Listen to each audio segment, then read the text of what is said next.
Welcome to my YouTube channel. My name is Ayodele, and in my YouTube channel, I talk about web development, talk about career in tech, and I also talk about my experience in life. So today I'm talking about Appscipt.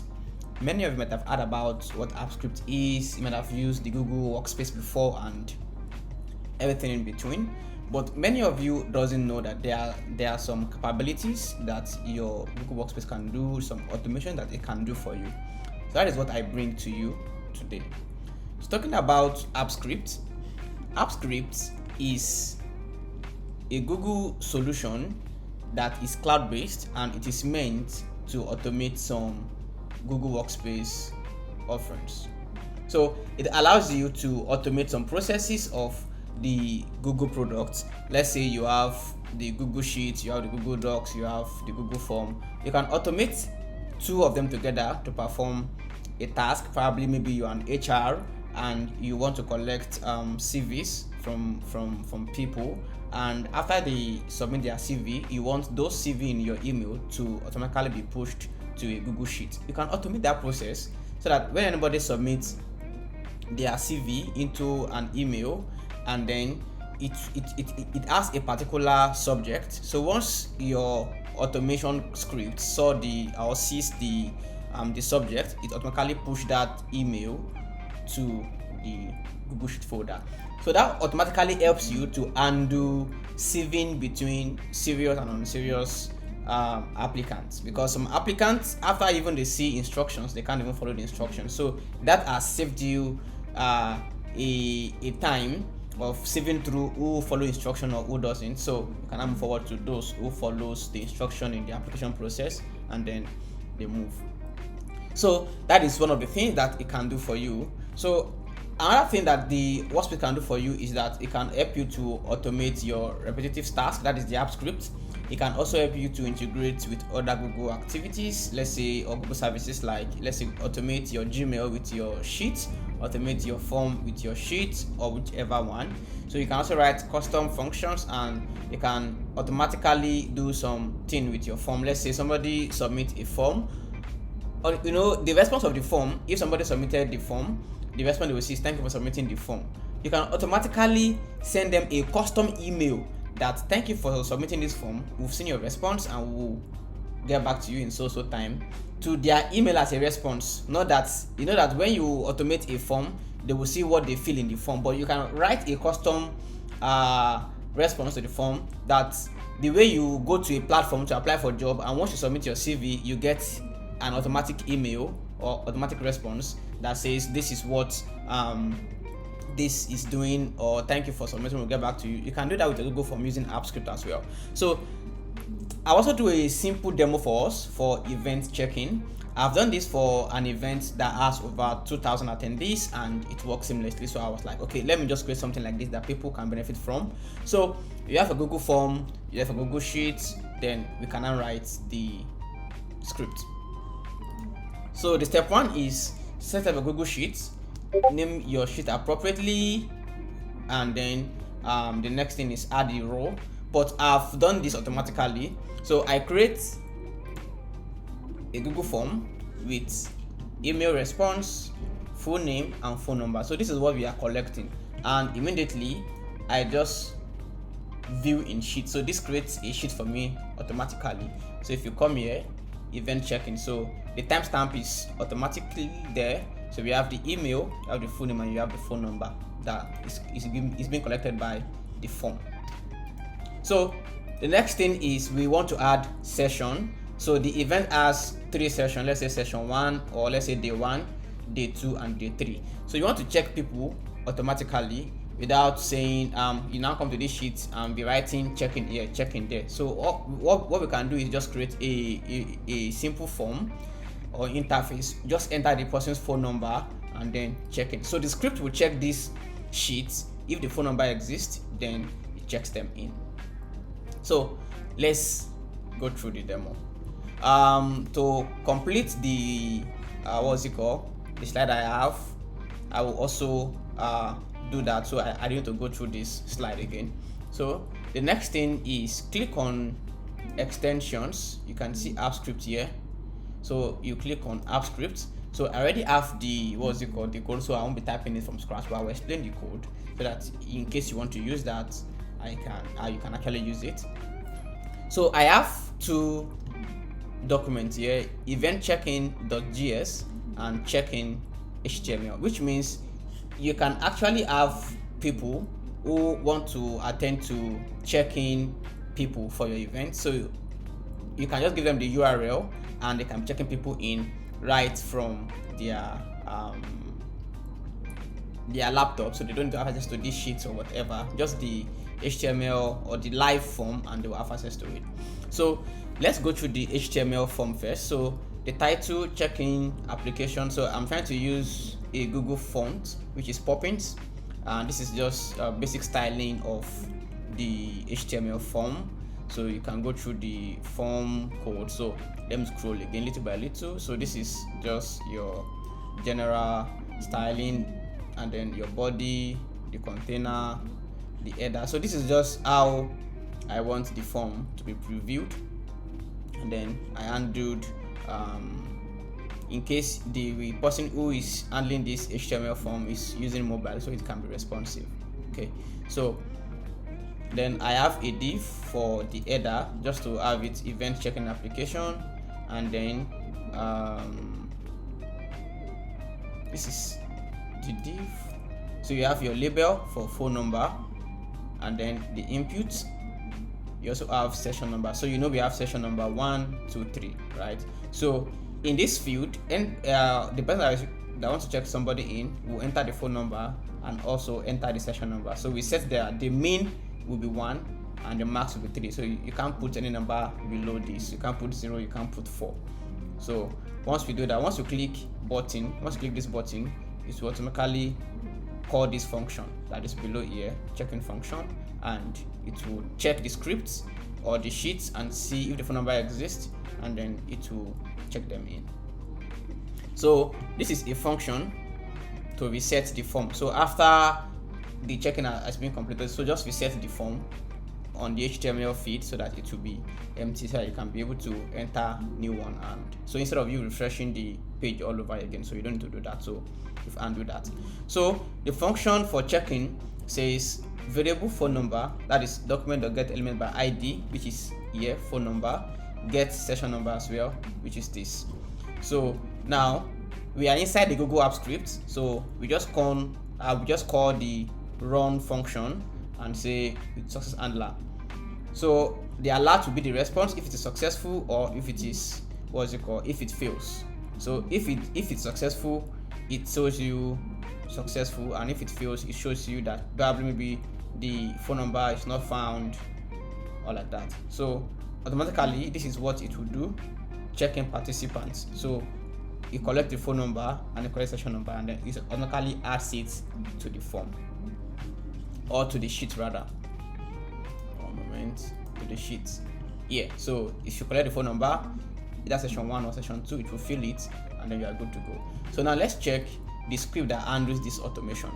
So this one is do get, and the event is create an HTML output from file. And what is the file? Checking HTML. So that is the name of the file. So this is helping us to create a HTML output using this HTML file, and that is all. So I did this thing in two ways. You can either use the HTML form or either use the Google Sheet itself. So if you open this Google Sheet, you notice that there's a button that will be added automatically. A new Google Sheet does not have this event checking. It does not have it. It was this function that got run that added this event checking button. So if I should do sheets.new, you notice that it doesn't come with this extra menu. So if you check, it's loading, you can see help, it doesn't have that. So it is when you initiate that script that gets automatically added. So if you click here, you can see checking by phone number. Automatically the script is running and it will load the interface. So this is the HTML interface. So enter the phone number and enter the session number, and if you click on checking, it will check the person in, right? So that is the same interface that the person will also see who is checking in using HTML view. All right, so the first parameter here is check the phone number and check the session number. So it will check the phone number, it will also check session number, and it will take the response message. So this is a function that checking participants, and you can see the function down here. We'll still get there. Then enter the phone number and enter the session number as parameter, then perform the function. So we are taking an if statement here. Is the phone number existing and is the session number existing? So if it does exist, then checking the participant. Now this is the default HTML output that you actually see in this place, right? So this is get service, then get URL, then show an X frame. So you can see that this is as if you are doing what's it called in HTML iframe. So that is what we actually did in that place, create an iframe that can actually happen with. So you can now see this is create HTML output from file, checking HTML. So that HTML form or file actually runs in our Google Sheet. That is cool. All right, so on open, so once your script is ready, immediately when you open, automatically you can see that this event checking has been created. Create menu. So that was what we did. We create a menu, event checking. So if I change the name to something else, that will be the name that the menu will do. So add item, checking by phone number. That is why you see the drop down. And when you click on the checking by phone number, if I go again, you will see checking by phone number. And then so which means you can also create another function that says checking by email. So maybe after watching this tutorial, you can actually create another one to check in by email if you want to test your knowledge. So show the check-in dialog, which is the HTML form, then add to UI method. So this add to UI automatically shows that interface. Okay, so show check-in dialog. So this is the dialog that handles what you see on the screen. So you can set the width and you can set the height, and then spreadsheet app, get UI. So this is the HTML form, and this is checking by phone number. So automatically when the page when you click on checking by phone number, it automatically checks bring out the form, and you can actually perform the particular function. Now what is now the function that handles that automation, which is here? So if I should close this, you will notice that that is only the function that is handling all those large computation. Okay, so you create a constant called sheet, and you call the spreadsheet app, that is the spreadsheet itself, get active spreadsheet. So we want to get the active spreadsheet. It's a method, and the method also has another method which is get active sheets. So now anytime you call sheet, you automatically get hold of these guys. And then data range. So I get a data range of from A2 to G2967. Now if you look at the form or the sheet, so from A2 to G what? To G2. So if you see, one moment, A2 to G2967. So it is checking from A to G. So that highlights it and go to 2000. So you can see that here you say add 1000 more rows at the bottom. So that will now, so just in case that you have more than 100 participants, that was why I just created selected close to 3000 range in the sheet. So it will select between A2 to G and from 2 to 2067. So you can have more. So let's say the event is having close to 5000 participants, so you can just change this to 5000. So get value. So you want to get the values of that particular field. So that is what this side is doing. So check-in column. Now check-in column index equals to 4. If you count, this is column 1 2 3 4. Then the check-in column starts from E. So that is what we are doing. So your check-in column starts from E, that is 5. So you have to put 4 plus pass int. So this is the session number is what? Either 1 or 3. So we are converting it to base 10. So pass int is converting your input to base 10, which is number. That is 1 2 3 4 5 6 convert it to base 10 and then getting -1. So if you do 4 plus, if you add 1, you say 4 plus what you get here -1 gets you the value of that particular column. So either 5, either 6, either 7, either 8. So you can perform this JavaScript function and see what it returns for you. So just do this 4 plus this and get the output so in JavaScript, so that you know that okay, this is correct. And then our second column index is no greater than 6. So if you check here, you can see 4. So 0, 1, 2, 3, 4, 5, 6. So you know that in JavaScript your counting started from 0. So 0, 1, 2, 3. Sorry, my counting earlier was wrong. So our checking starts from 4, right? And it ends at 6. 4, 5, 6. So 0, 1. So this is column 0, column 1, column 2, column 3, column 4, column 5, column 6. So that is 4, 5, 6. So this is checking the column index. So in case what the person passed is not between 4 and 6, it will tell you that you should pass in the correct section number. So column E is 1, column F is 2, and column G is 3. That is what our code recognized. So let checked in equals to false. So if this is incorrect, then this will be incorrect. So I iterate through all the rows. So we now say let I equals to 0, I less than data.length. So and what is the data? That is the data coming from these guys here, then I plus plus. So this is column 3, which is where our phone number is. So if you come here, 0, 1, 2, 3. So column D is where our phone number is. So this is where it will be checking. So that says equals phone number, then get range. So that is I plus 2, then check in column index dot set value. So this is the value that it will set for us. Checked in. So phone number session 1, either which session you want to check in, then it will automatically check the person in.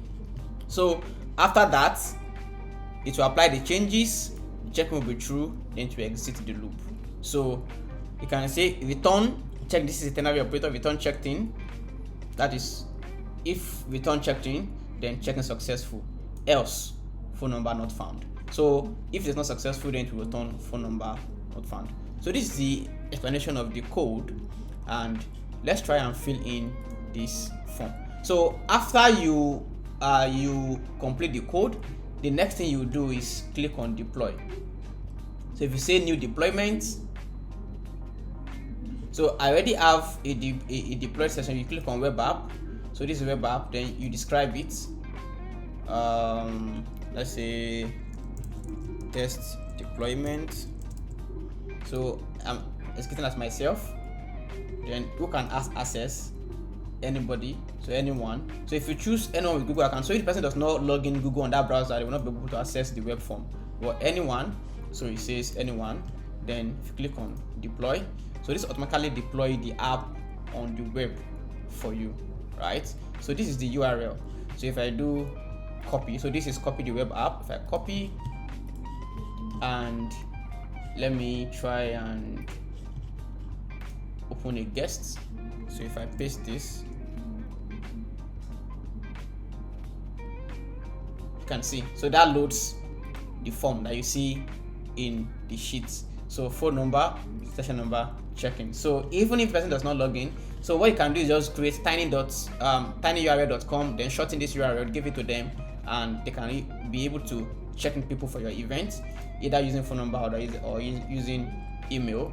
Then put in the session number. So if I put 4, you will see that if I try to click, it won't go because it doesn't exist. So it is between 1 to 3.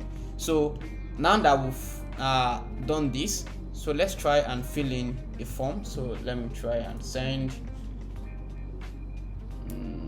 get the URL, shorten, and then copy. So if I go to this place, so people who are checking people in can also be collecting people's form. So let people register on site, and then in the second slide you check them in. So it's just straightforward. So your email is test@gmail.com. Full name John Doe. Phone number is 05089, like this. So you need to keep track of this phone number. You click submit. So if you check the sheet, our sheet has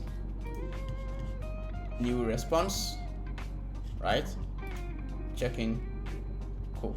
All right, so let me come here. So I will use this checking by phone number. I'll check in for session 1 and use the form to check in for session 2. So this is the phone number, checking for session 1 and checking successful. Okay, you can see that it got refreshed. Now there's something wrong with our code, which means it is checking in the phone number field instead of the session field. So which means we can just go and update our code. So let's update our code and try again. So I made a changes to this part, which is change this column index equals to 5. So when the calculation is performed, then it automatically adds it to the accurate column number. And then I undo this as well. This was 6 before, but if you pass in 3, it tells you that it's invalid number. So now we are trying to make sure that the number that will be checked in should be between 4 and 6. So if you should, so now that we've done this, you can save. So you can click Ctrl S or Command S or click on this save, and then if you come here and you try to check in by phone number, so if you pass in this number here, then you pass in 1 here and click check in, it gets checked in. Then if you pass in the phone number again and then pass in 2, let's see, successful, and we pass in the phone number and put 3, successful. So which means this is working perfectly. So if you put in a phone number that does not exist, let's change this to 6 and do 1, checking. So it says phone number not found. So that means the number is working perfectly. So now that you make changes to this place, what you deploy does not have these changes, so you have to deploy again. So new deployment, web app, describe it, perform this, and deploy again. Then you can get the URL. So that's when the changes will be made. So that is the end of the Appscipt tutorial. If you find this useful, like and subscribe, and also if it helps you in one way or the other, comment in the section. And if you have any question, please also put in the comment section, and I'll be there to answer or support you in any way. And thank you very much for watching this tutorial. See you in the next video on my channel. Bye.